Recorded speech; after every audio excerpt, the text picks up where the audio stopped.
sama dengan imam sampai imam berhenti baru dia berhenti, dapat satu malam. Yang ni lah saya ceramah baru ni, ada satu tempat saya ceramah, kebetulan saya tengok orang Jabatan Agama. Saya cakap jangan kita sekat surau-surau nak sembahyang 8, jangan. Sebab ada orang nak sembahyang 8, so dia tak dapat pahala 20. Dia tak dapat pahala satu malam kalau dia pergi tempat 20. Taman Yu, saya kata Masjid Taman Yu 20, surau saya 20, surau Jahar Muttaqin kadang-kadang buat 8. Sesuai untuk orang yang nak buat 8. Sebab apa? Selesai sama dengan imam. Baik. Kemudian pada malam ke-7 Nabi keluar pula dan Nabi sembahyang hatta takhawwafnal falah. Al-falah di sini huwa sahur, sehingga kami bimbang, takut tak sempat sahur. Oh, kalau sini besok bising kedai kopi, imam dia teruk, tak sedar diri sampai aku tak sempat sahur. Nak bagi tahu saya, masjid surau saya sembahyang satu hari tu saya buat saya nak sembahyang 30 juzuk, 1 juzuk tu malam. 1 juzuk malam saya jadi imam, saya baca Quran satu muka satu rakaat. Dia sembahyang satu muka satu rakaat.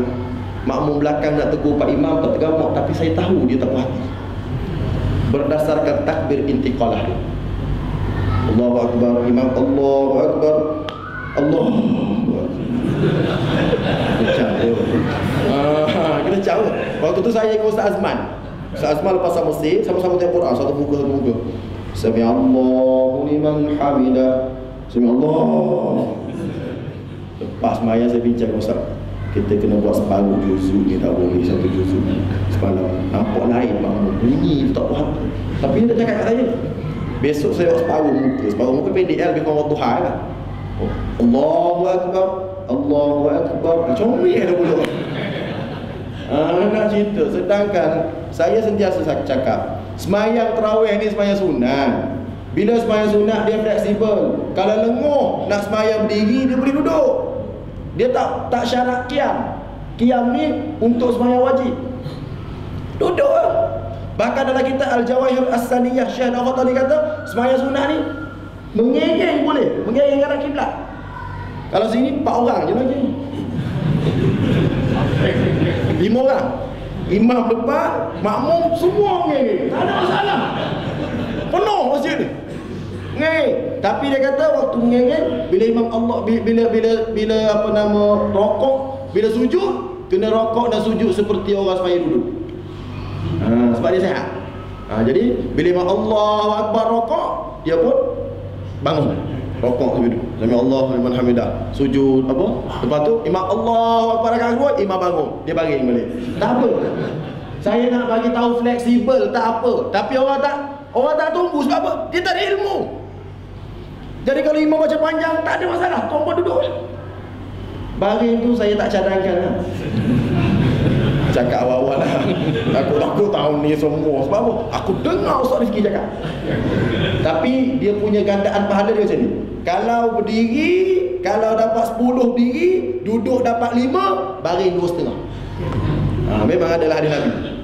Jadi nak cerita, semangat kita nak buat apa nama pahala tu, Allah Ta'ala bagi. Boleh, tak ada masalah. Jadi tak nak buat lagi, tak tahu, cuma malas. Oleh kerana tuan-puan di bulan Ramadan, tuan-puan usahakanlah untuk kita buat amal ibadat supaya kita lahir orang yang bertakwa, orang yang benar-benar takut kepada Allah. Okey, di bulan Ramadan pula Allah Ta'ala berikan kelebihan terima doa setiap waktu. Hadis pertama, orang berdoa ketika Nabi sebut salah satu la turadu da'watuh. 3 golongan manusia yang Allah Ta'ala tak tolak doa dia. Yang pertama, doaul walid liwaladihi, doa seorang bapa untuk anak dia. Yang kedua, anis saim hatta yuftir, orang yang berpuasa sampai berbuka. Yang ketiga, doa orang yang dizalimi.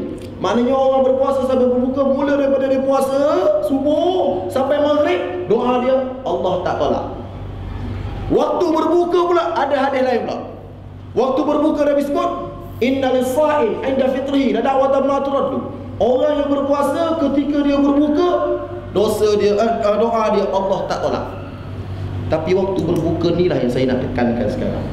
Saya nak tekankan orang waktu berbuka, dia kena betul-betul tahu waktu tu Allah makbul doa.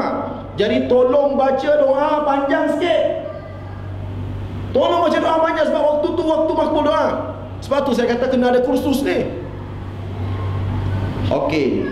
Cara buka puasa dulu. Ada kaedah dia cara buka puasa. Macam mana? Yang tu tadi ustaz dah pecah rahsia. Okey. Sunat berbuka dengan kurma. Itu yang pertama. Yang kedua, sunat berbuka awal. Kita kena kejar lah yang Nabi suruh ni. Bila orang azan, kita baca doa makan. Allahumma barik lana fima razaqtana wa qina azabannar. Kita baca doa makan. Ambil kurma. Yang saya buat lah, saya suap. Saya suap isteri saya. Mula-mula kahwin pun saya buat lah. Bukan baru. Isteri saya pun suap saya. Kenapa? Kerana Nabi SAW sabda, man fattara fihi sa'iman kanat lahu maghfiratun min dhunubihi wa izqu raqabatihi minan nar wa kana lahu min ajri as-sa'im la yanqusu min ujurihim syai'an. Maksud dia, siapa-siapa yang bagi makan orang berbuka, maka dia akan diampunkan dosa, bebas daripada api neraka, dan pahala orang yang kita bagi makan tu, akaun pahala dia masuk dalam akaun kita. Katakanlah isteri saya puasa dapat 1 juta gitu. Saya suap dia, bagi dia makan berbuka, maka dia akan pahala 1 juta dia tu masuk dalam akaun saya. So saya 1 juta jadi 2 juta. Dia suap saya suap dia. Asal dia 1 juta, dapat 2 juta juga. Sebab apa? Saling suap menyuap. Saya buat mula-mula kahwin. Jadi saya ceramah ada satu tempat ceramah, dia kata, Allah ustaz malu lah nak buat. Rasa lain macam je tahun ni nak start. Saya kata start lah. Bukan apa, saya ni dah lama dah kahwin tak pernah buat. Saya bimbang satu je. Apa? Kalau saya suap tahun ni, nanti isteri saya terkejut. Jadi lepas tarawih dia telefon anak sulung kat Kuala Lumpur, abang lu balik lah, aku rasa mak rasa bapak kau tak sempat raya. Jadi gitu. Boleh faham? Jadi tuan-puan, alangkah baiknya kalau suami isteri datang lagi. Suami isteri datang dia faham. Jadi nak buat tu Ustaz Rifki cakap kan, okey buat. Lepas daripada suap tu, kita sudah dapat 2 pahala. Berbuka awal, berbuka dengan kurma. Kemudian doa. Doa buka puasa ni orang baca bila? Bukan sebelum buka. Mengikut pandangan Ibnul Malik dalam kitab Aunul Ma'bud, syarah Abi Daud, dia kata ba'dal iftar, dibaca setelah berbuka.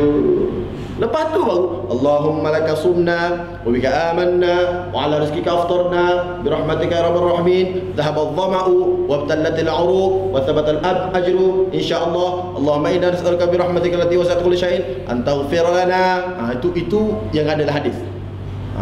Sambung lagi dah waktu tu makbul doa.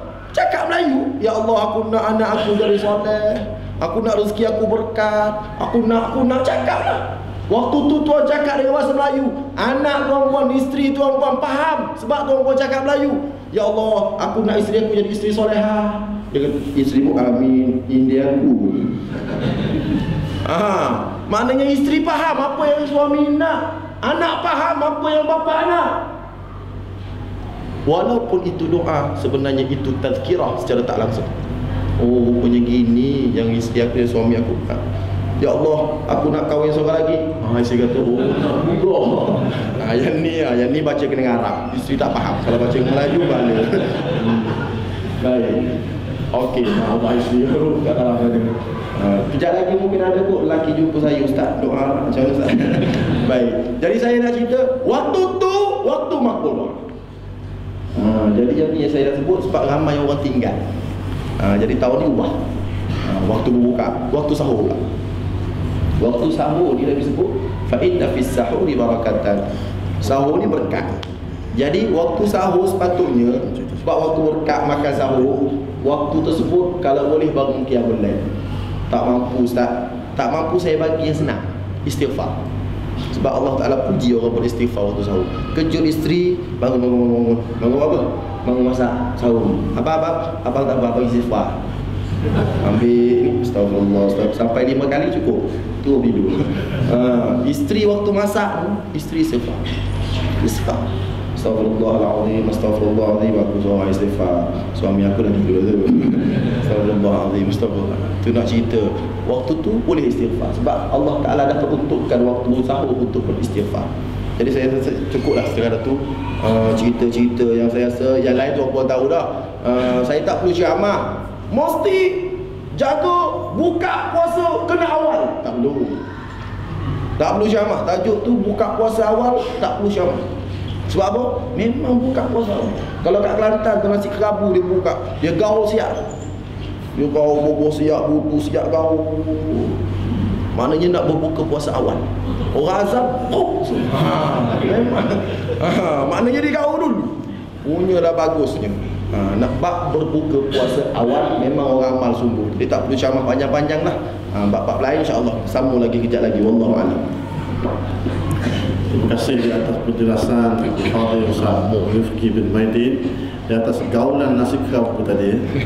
Saya rasa berhati-hatilah, maknanya tak perlu diceramah tentang bila mana kita sebut tentang kita berbuka puasa disunat diawalkan, tak perlu ceramah, memang orang awalkan ya. Semayang yang lewatnya. Yang lain bab makan tuan sekian memang awal. Saya nak cerita tuan sekian, makan ni kena ada 4 faktor baru makan ni garanti sedap, 100% sedap. Yang pertama sekali, kalau kita makan kena perut kita lapar. Betul tak tuan sekian? Kalau dah kenyang tak jadi. Nasi Arab. Yang kedua, mulut tak sakit. Betul tak? Yang ketiga, makanan tu memang sedap, tambah pula nasi Arab mandi. Yang keempat, yang paling penting tu sekian, makan ni free. Memang sedap tu sekian. Saya biasa-biasa makan orang dalam belanja kita, memang sedap. Sedap Ustaz? Bawa. Baik punya. Tuan-tuan sekian, Ustaz Rifki sebut tadi tentang berbuka puasa. Siapa yang memberi makan berbuka puasa, memberi buka puasa sahaja, maka diberikan ganjarannya seperti mana membebaskan seorang hamba. Dan disebut bahawa siapa yang mengenyangkan dalam berpuasa, maka pahalanya ialah, kata Rasulullah, boleh minum air Kausar ataupun telaga aku. Hebat betul sekian. Saya tanya Ustaz Rifki ni, ya, kalau seorang ni bagi makan pada seorang tersebut dengan makanan buka puasa dengan karipak, seorang lagi pula bagi makan berbuka puasa dengan nasi ambang. Ini karipak ni tepung sikit, ada keledek. Nasi ambang pula, nasi ni lagi, nyo dah kelapa.